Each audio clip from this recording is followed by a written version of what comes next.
बात पते की ब्रॉट यू बाय आरप्योर का हल्दी मसाला, मिर्च धनिया करे कमाल, सबका राजा आरप्योर मसाला। मुख्यमंत्री योगी आदित्यनाथ का सपना उत्तर प्रदेश को $1 ट्रिलियन इकोनॉमी बनाने वाला प्रदेश बनाने का है और इस दिशा में योगी आदित्यनाथ उनकी सरकार एक कदम और आगे बढ़ चुकी है और ये कदम दिल्ली में हो रही यूपी जापान इन्वेस्टमेंट मीट 2026 के साथ बढ़ा है, क्योंकि इस दौरान जापान के 200 से ज्यादा बिजनेसमैन इसमें शामिल हुए और हजारों करोड़ का निवेश करने की डील हुई। इसका अंदाजा इसी बात से लगाया जा सकता है कि एस्कॉर्ट कुबोटा करीब 2029 करोड़ के निवेश करेगा, जिससे करीब 4000 नौकरियां निकलेंगी। तो मिंडा कॉर्पोरेशन के 1166 करोड़ के निवेश से 6440 नौकरियां निकलेंगी।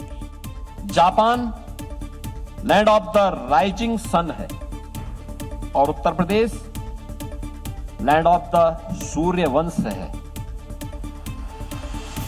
Land of the Shri Ram है। साथ ही YEIDA में 500 एकड़ की जापान सिटी विकसित करने की योजना पर प्रेजेंटेशन हुआ, लेकिन ये शुरुआत है क्योंकि 23 अगस्त तक इन्वेस्टमेंट मीट चलेगी, जिसमें ग्रीन हाइड्रोजन और सेमीकंडक्टर जैसे क्षेत्रों में निवेश पर बात होगी। और यही योगी के यूपी विकास का विजन है, क्योंकि इससे पहले भी फरवरी 2018 में यूपी इन्वेस्टर्स समिट में करीब 4,28,000 करोड़ के MOU और प्रस्ताव आए। इसके बाद फरवरी 2023 में यूपी ग्लोबल इन्वेस्टर्स समिट में करीब 33.5 लाख करोड़ के MOU और प्रस्ताव आए और ये निवेश यूपी में दिख रही अपार संभावनाओं का नतीजा है। जेल में बंद समाजवादी पार्टी के नेता आजम खान की मुसीबतें अब क्या और बढ़ने वाली हैं, क्योंकि रामपुर की जौहर यूनिवर्सिटी से जुड़े मनी लॉन्ड्रिंग मामले में ईडी ने आज रेड की है। रेड के जरिए ईडी ने 494 करोड़ के घोटाले का सबूत खोजने की कोशिश की। इसीलिए आजम खान और उनसे जुड़े सहयोगियों के 10 ठिकानों पर ताबड़तोड़ छापेमारी की, दस्तावेजों को खंगाला, क्योंकि जौहर ट्रस्ट आयकर विभाग को यूनिवर्सिटी के निर्माण में हुए अरबों रुपए के खर्च का ब्यौरा नहीं दे पा रहा। जांच एजेंसियों को शक है कि करीब 498 करोड़ का फंड गैर कानूनी तरीके से यूनिवर्सिटी बनाने में इस्तेमाल हुआ, क्योंकि इन फंड के बारे में जौहर ट्रस्ट कोई वैध दस्तावेज नहीं दिखा पाया। हालांकि आयकर विभाग पहले ही जौहर ट्रस्ट का चैरिटेबल रजिस्ट्रेशन रद्द कर चुका है। जिस तरीके से फंड आया, कहां से फंड आया, उन सब चीजों को लेकर ईडी अब लगातार छापेमारी कर रही है। PMLA के तहत हो रही कार्रवाई के जरिए संदिग्ध फंडिंग जांच कर अहम दस्तावेज जुटाने की कोशिश है और रडार पर 11 संदिग्ध फर्मों के रिकॉर्ड भी हैं।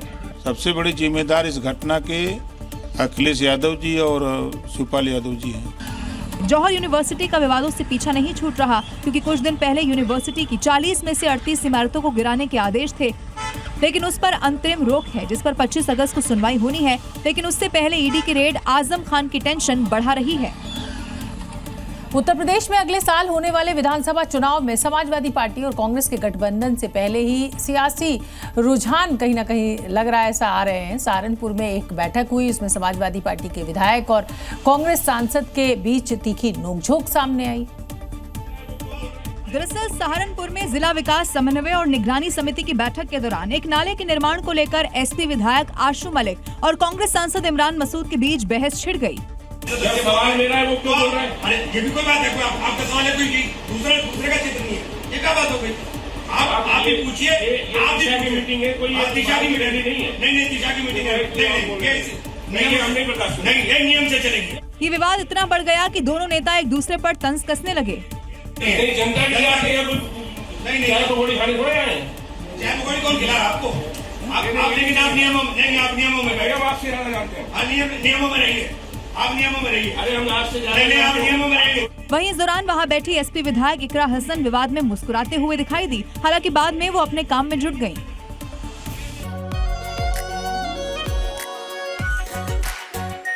आरप्योर शाही paneer masala, delicious, healthy everyday. और इस समय की एक बड़ी खबर आपको बता दें, US राजदूत सर्जियो गोर ने बड़ा बयान दिया है। जम्मू कश्मीर भारत का अभिन्न अंग है। श्रीनगर के दौरे पर है सर्जियो गोर। जम्मू कश्मीर बहुत ही खूबसूरत जगह है, हालांकि अमेरिका के वैलिडेशन की जरूरत नहीं है भारत को।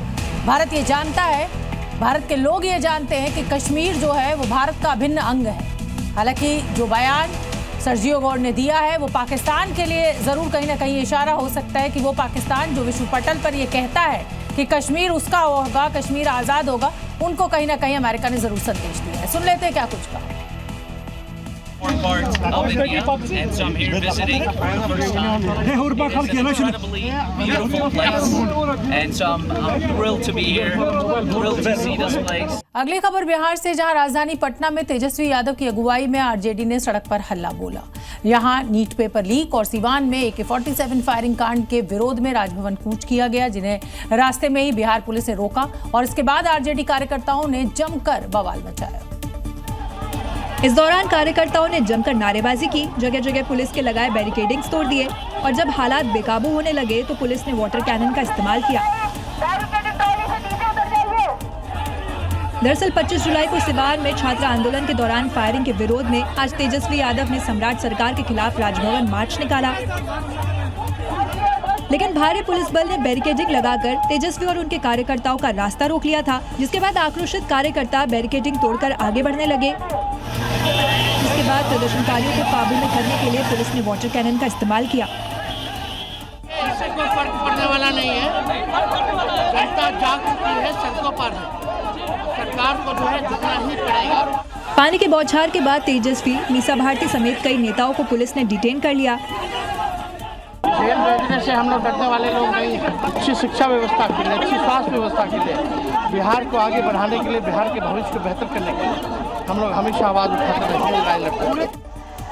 फायरिंग वाली घटना के करीब 25 दिन बाद तेजस्वी की इस तोड़फोड़ वाले प्रदर्शन ने एक बार फिर शिक्षा और युवाओं के मुद्दे को लेकर बिहार की सियासत को गर्म कर दिया है।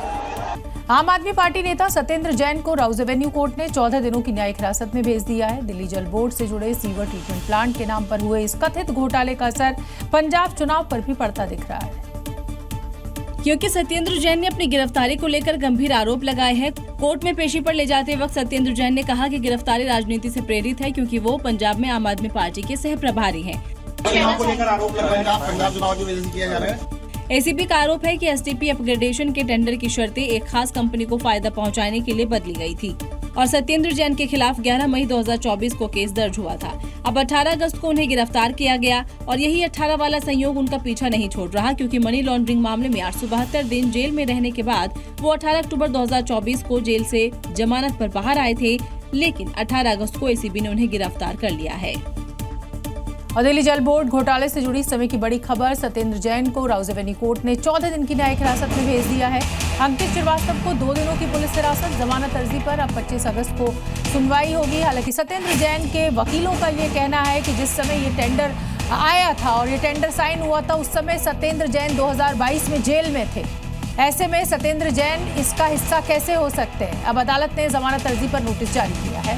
सत्येंद्र जैन की गिरफ्तारी को अवैध बताने वाली याचिका को खारिज कर दिया है। पुलिस की कार्रवाई को चुनौती देने वाली याचिका अदालत ने खारिज की। उत्तर प्रदेश के देवबंद में आजादी के 80वें जश्न के मौके पर दारुल उलूम देवबंद के कार्यक्रम में जमीयत उलेमा-ए-हिंद के अध्यक्ष अरशद मदनी ने सरकार और बीजेपी पर सेकुलरिज्म को खत्म करने का आरोप लगाते हुए जमकर निशाना साधा। इसके साथ ही कह दिया कि कोई माई का लाल नहीं है जो इसे खत्म करे, क्योंकि हम ऐसा हरगिज नहीं होने देंगे। हमारे काबिल ने मुल्क के अंदर सेकुलरिज्म का तस्वुर दिया है। कौन माई का लाल है जो इस तारीख का मुकाबला कर ले या इसको नकीर? इतना ही नहीं, बल्कि उन्होंने दारुल उलूम में शिवलिंग की बात पर भी खुला चैलेंज देते हुए कहा कि ऐसे लोग दारुल उलूम को जानते भी नहीं है। आज ये आवाजें दुनिया के अंदर उठती हैं कि दारुल उलूम देवबंद के अंदर शिव जी का लिंग है। अरे पागल, अक्ल खरत से जुनून मजनून। वहीं इस दौरान अरशद मदनी ने मुसलमानों को आतंकवादी कहने पर भी एतराज जताया। महाराष्ट्र में धर्म स्वतंत्रता कानून को सरकार ने नोटिफाई कर दिया है, जो प्रदेश में 28 अगस्त से अब लागू हो जाएगा। लेकिन इस कानून के विरोध में मौलाना जो है वो अपनी नाराजगी जाहिर कर रहे हैं, क्योंकि महाराष्ट्र सरकार ने कानून में धर्म परिवर्तन के बाद पैदा हुए बच्चों को उसी धर्म को मानने का अधिकार दे दिया है जो उसकी मां शादी से पहले मानती थी, जिसके विरोध में तहरीक मुस्लिम शब्बान के अध्यक्ष मौलाना मुश्ताक मलिक आ गए हैं। इसमें बात ये की जा रही है कि सक्सेशन एक्ट के तहत दोनों की जायदाद का वो वारिस रहेगा। शरीयत में दूसरे की औलाद विरासत में शामिल नहीं होती। बात ये की जा मौलाना साहब, महाराष्ट्र सरकार शरीयत से नहीं बल्कि संविधान से चलती है और जो नए कानून में प्रावधान है उसके मुताबिक जबरन धर्म बदलने पर 7 साल की सजा होगी। धर्मांतरण का जुर्म नॉन बेलेबल होगा। धर्म बदलने के लिए 60 दिन पहले बताना होगा। शादी से पहले माँ के धर्म को बच्चा मानेगा। वैसे जिस कानून के विरोध में मौलानाओं का खून खौल रहा है उसे लेकर बीजेपी नेता ने साफ संदेश दे दिया है। ये संतों की भूमि है महाराष्ट्र, तो यहाँ पर किसी का भी धर्म, लोभ, मोह या जबरन बदलने का अधिकार किसी को नहीं है। ये डर इसलिए मौलानाओं में दिखाई दे रहा है क्योंकि लव जिहाद के बाद पैदा होने वाले बच्चे को बाप की संपत्ति में सरकार ने अधिकार दे दिया है, जो मौलानाओं को डरा रहा है। मध्य प्रदेश के गुना में बीजेपी विधायक पन्ना लाल चाक्य के एक बयान ने विवाद खड़ा कर दिया। एक कार्यक्रम के दौरान उन्होंने माता सीता को लेकर विवादित टिप्पणी कर दी तो मंच पर ही महिला विधायक ने आपत्ति अपनी जताई और अब उनके इस बयान की आलोचना हो रही है। और ये देखिए, मंच पर भाषण चल रहा था लेकिन विधायक जी के एक बयान ने पूरा माहौल बदल दिया। रामायण काल में रावण को बहुतों ने समझाया कि भैया जी काय को तुम पराई स्त्री को ले आए हो, ये तो मौत का सामान है। विधायक जी यहीं पर नहीं रुके पर आप देखो उस युद्ध में, उस लड़ाई में महिला कोई नहीं मरी, मरे तो आदमी मरे था। इसके बाद विधायक जी ने महाभारत का भी जिक्र कर दिया। ऐसे ही महाभारत में हुआ, 1 करोड़ आदमी मारे गए, एक पांचाली के पीछे, महिला कोई नहीं मरी। इतना होने के बाद मंच पर मौजूद महिला विधायक ने पन्ना लाल शाक्य के बयान पर आपत्ति जाहिर की। आपत्ति के बाद भी शाक्य जी ने महिला विधायक को बैठने को कहा लेकिन उन्होंने जवाब दिया।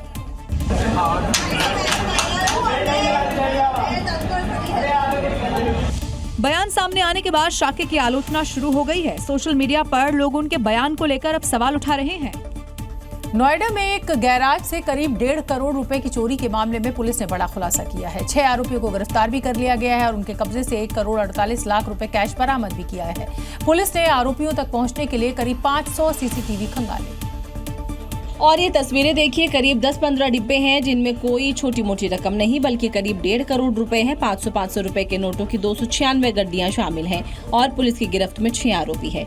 मामला नोएडा के सेक्टर 25 का है, जहां पुलिस ने गैराज से करीब 1.5 करोड़ रुपए बरामद किए। घटनास्थल से लेकर आसपास के रास्तों तक करीब 500 सीसीटीवी कैमरों की रिकॉर्डिंग खंगाली गई थी। पुलिस के मुताबिक गैराज में रखा गया करोड़ों रुपए का कैश लोगों से इन्वेस्टमेंट के नाम पर जुटाया गया था। निवेश में लगाए गए पैसे से मुनाफा नहीं मिलने से वो परेशान थे। इसी के बाद रकम चोरी की प्लानिंग की गई। पुलिस अब ये पता लगा रही है कि इतनी बड़ी रकम के निवेश नेटवर्क में कौन कौन लोग शामिल हैं। स्कूल में मिलने वाला मिड डे मील बच्चों के लिए पोषण का जरिया है, लेकिन बिहार से लेकर हिमाचल प्रदेश तक इसी खाने के बाद बच्चों की तबीयत बिगड़ने के मामले सामने आए हैं। सूरत में भी फूड पॉइजनिंग से एक बच्ची की मृत्यु हुई है और इसके बाद नगर निगम की टीम अब एक्शन में नजर आ रही है। पहली तस्वीर नालंदा की है, जिससे मिड डे मील खाने के बाद कई बच्चों की तबीयत बिगड़ गई। बच्चों को अस्पताल में भर्ती कराया गया। शिक्षकों के मुताबिक दूसरे स्कूल से खाना बनकर आया था, सब्जी में नमक कम था। बच्चों ने नमक मांगा तो गलती से सर्फ परोस दिया। बिहार के बाद मनाली में भी ऐसा ही मामला सामने आया, जहां प्राइमरी स्कूल में मिड डे मील में खीर खाने के बाद 38 बच्चों की तबीयत बिगड़ गई। कई बच्चों को कुल्लू रेफर किया गया। सूरत में भी होटल का खाना खाने से फूड पॉइजनिंग के कारण एक मासूम की मौत हो गई। इसी के बाद नगर निगम की टीम एक्शन में आई। अभी तक तो जो चेक किया है उसमें 1500 किलो से ज़्यादा अनहाइजीनिक फूड है, वो हमने डिस्ट्रॉय करवाया और 15 रेस्टोरेंट है जो हमने बंद करवाई है। इन घटनाओं ने साफ कर दिया है कि बच्चों की थाली में खाना पहुंचाने से पहले उसकी क्वालिटी कितनी गंभीरता से चेक की जानी जरूरी है। त्योहारी मौसम आते ही सेहत के दुश्मन एक बार फिर से एक्टिव हो गए हैं और इसी बीच तेलंगाना की राजधानी हैदराबाद में पुलिस और खाद्य विभाग की टीम ने बड़ी कार्रवाई की है। शहर के 130 जगहों पर छापेमारी हुई है। नकली घी के काले कारोबार का पर्दाफाश हुआ है और इस दौरान इतना नकली घी बरामद हुआ कि उनके डब्बों का पहाड़ खड़ा हो गया। देखिए कैसे लंबा चौड़ा कॉन्फ्रेंस हॉल नकली घी के कंटेनर, टिन, कार्टन और छोटे छोटे डब्बों से भरा है। बता दें, हैदराबाद टास्क फोर्स की एच फास्ट ने शहर में 130 जगह छापेमारी की। इस दौरान 25.5 टन मिलावटी घी बरामद किया, साथ ही 10.5 टन कच्चा माल जब्त किया। इसकी मदद से मिलावटी घी तैयार किया जाता था और उसे 100% शुद्ध घी के नाम पर बाजार में बेचा जा रहा था। पुलिस के मुताबिक घी बनाने में इस्तेमाल होने वाली दूध की cream Maharashtra, UP, MP, Gujarat, Karnataka और तमिलनाडु से मंगाई जा रही थी और कम लागत में नकली घी तैयार कर लोगों की सेहत से खिलवाड़ की साजिश रची जा रही थी। फिलहाल पुलिस ने केस दर्ज कर मिलावटखोरों पर शिकंजा कसना शुरू कर दिया है। इस समय की बड़ी खबर, वैष्णो देवी यात्रा से जुड़ी ये बड़ी खबर। बारिश के चलते यात्रा को स्थगित किया गया है। सुरक्षा के मद्देनजर इस यात्रा को फिलहाल रोक दिया गया है। मार्ग पर फिसलन है, भूस्खलन का डर है, इसी के चलते प्रशासन ने ये बड़ा कदम उठाया है। हालांकि प्रशासन हालात पर पूरी नजर रखे हुआ है। श्रद्धालुओं से जल्दबाजी न करने की अपील भी की जा रही है। गुंडे बदमाशों के साथ साथ उत्तर प्रदेश पुलिस बेईमान कर्मचारियों का भी हिसाब कर रही है। संभल में एंटी करप्शन टीम ने बड़ी कार्रवाई की है और किसान से घूस ले रहे एक लेखपाल को रंगे हाथों धर दबोचा है। जो जमीन की पैमाइश के नाम पर रिश्वत ले रहा था, मामला संभल के गुन्नौर का है, जहां पुलिस ने अमन कुमार के इस घूसखोर लेखपाल को गिरफ्तार किया। गिरफ्तारी से राजस्व विभाग में हड़कंप मच गया। बताया जा रहा है कि आरोपी लेखपाल ने एक किसान से भूमि की पैमाइश के लिए 50,000 की डिमांड की थी, जिसके बाद 20,000 रुपए में सौदा तय हुआ। लेकिन किसान ने एंटी करप्शन टीम में शिकायत की, जिसके बाद पहली किश्त के 10,000 लेते लेखपाल धर दबोचा।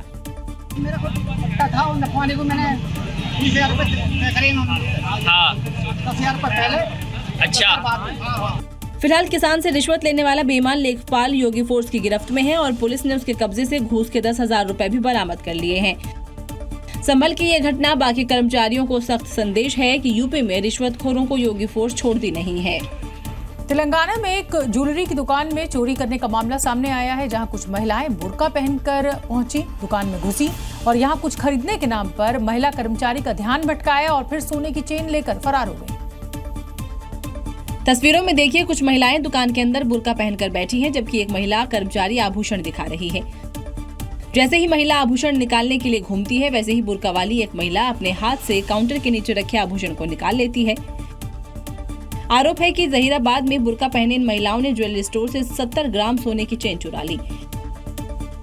वैसे तस्वीरों में एक महिला काउंटर के नीचे से सामान चुराते हुए दिखाई दे रही है। दुकानदार का आरोप है कि संदिग्ध महिलाएं ग्राहक बनकर आई, जिनमें से ये एक महिला ने नाक की पिन दिखाने की बात कही। जैसे ही दुकान स्टाफ का ध्यान भटका, वैसे ही दूसरी महिला ने 70 ग्राम सोने की चेन पर हाथ साफ कर दिया और ये सब कुछ सीसीटीवी में कैद हो गया।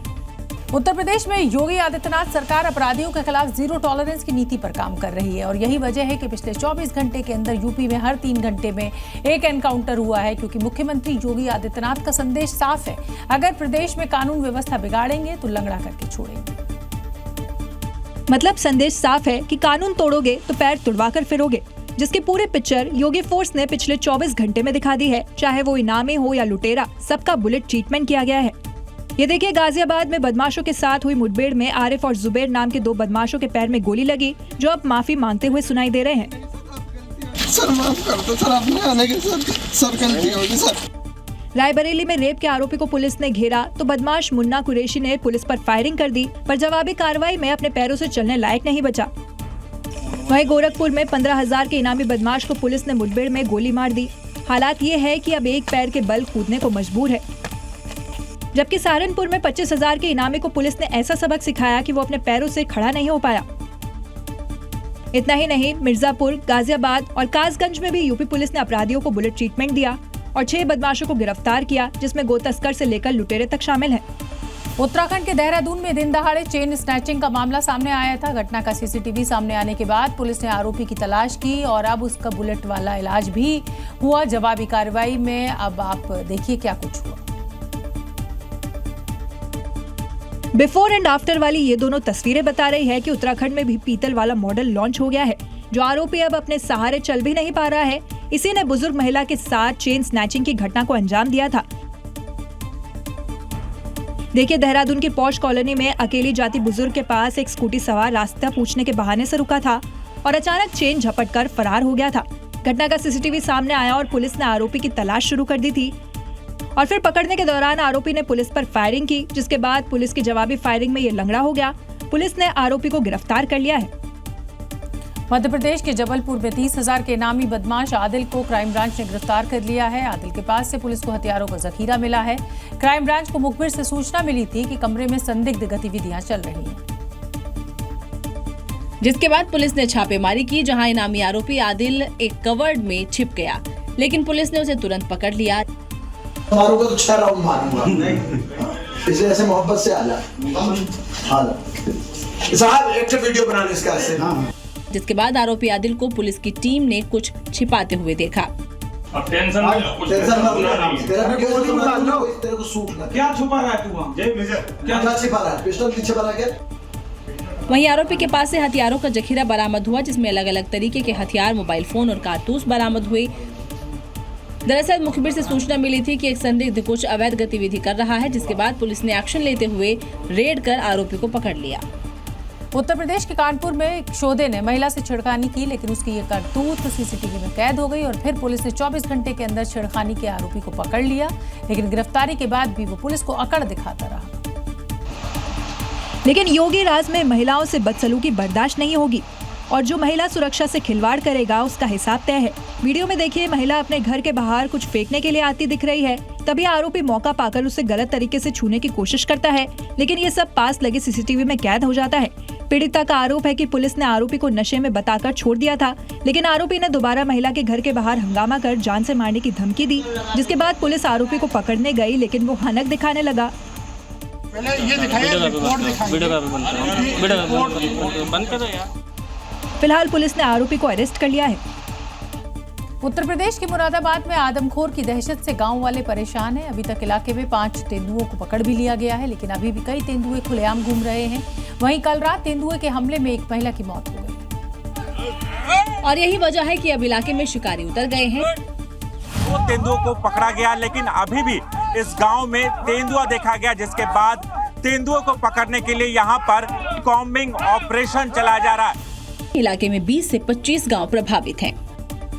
ये तो नहीं कहा जा सकता कि कितने तेंदुआ हैं, क्योंकि एक तेंदुआ जो है कम से कम 3 गांव को कवर करता है। अगर आप उसकी जो है रेंज देखोगे तो कम से कम, अगर नॉर्मल रेंज उसकी कम से कम 3 किलोमीटर है और ज़्यादा से ज़्यादा 15 किलोमीटर।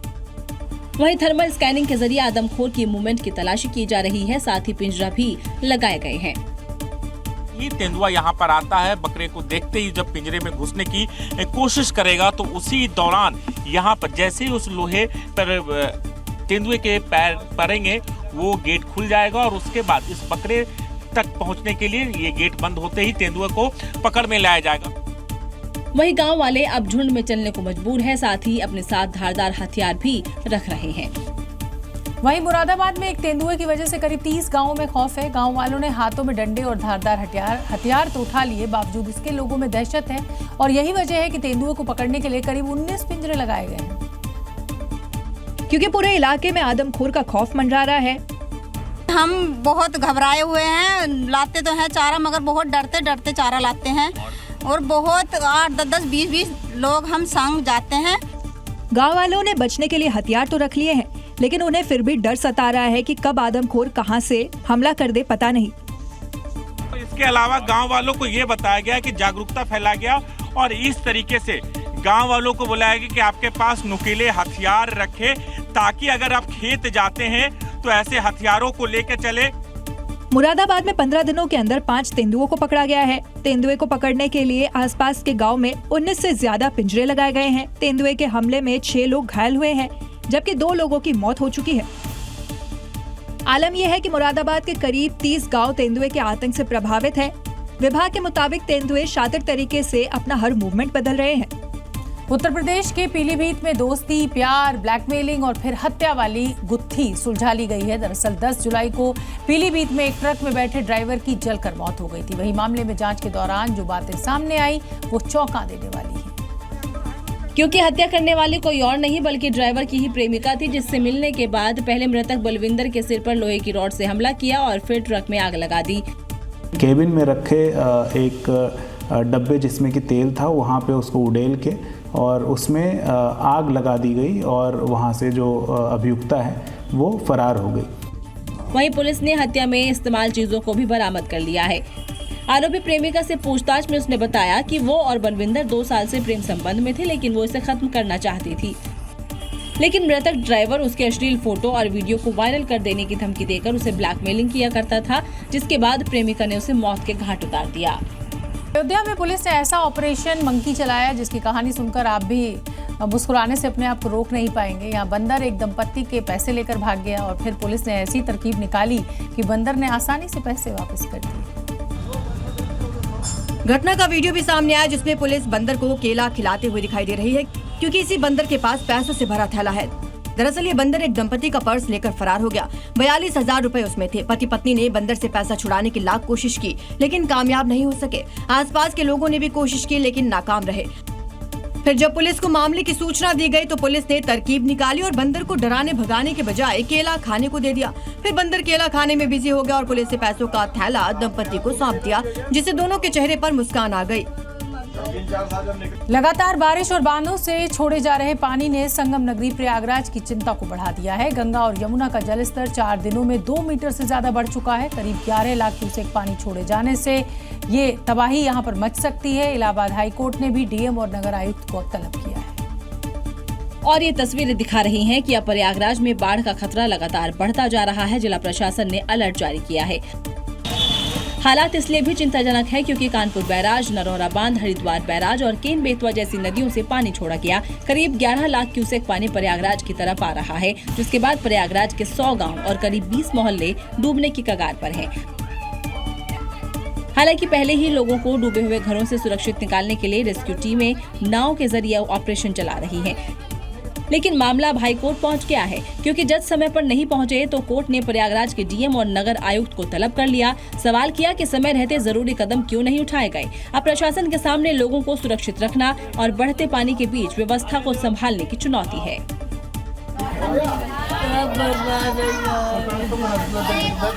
तो ये थी खबरें 7 बजे की। कल फिर होगी बात पते की। नमस्कार। मीठा या नमकीन, चाहे जैसे खाओ, 100% सूजी से बनी आर प्योर वर्मिसेली, स्वादिष्ट, सेहतमंद हर रोज।